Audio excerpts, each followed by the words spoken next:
ముందుగా ఒక కొబ్బరికాయ ముక్కలుగా కట్ చేసి ఒక కప్ వాటర్ తో గ్రైండ్ చేసి ఫ్రెష్ కొబ్బరి పాలు తీసి పక్కన పెట్టుకోండి. 2.5 కప్ రైస్ ని కడిగి 30 నిమిషాలు నానబెట్టుకోండి.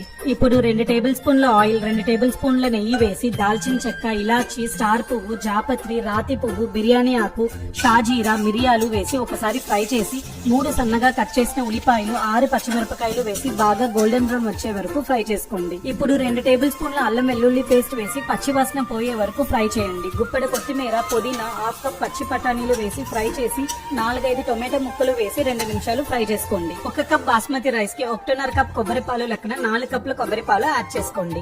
ఇదే నార్మల్ రైస్ అయితే 5 కప్పులు యాడ్ చేసుకోండి.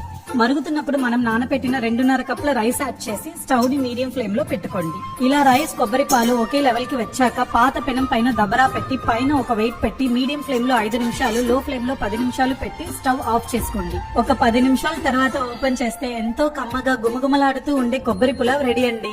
మీరు కూడా ట్రై చేసి కమెంట్స్ లో చెప్పండి. ఇలాంటి మరెన్నో రెసిపీస్ కోసం తప్పకుండా పేజ్ ని ఫాలో చేయండి.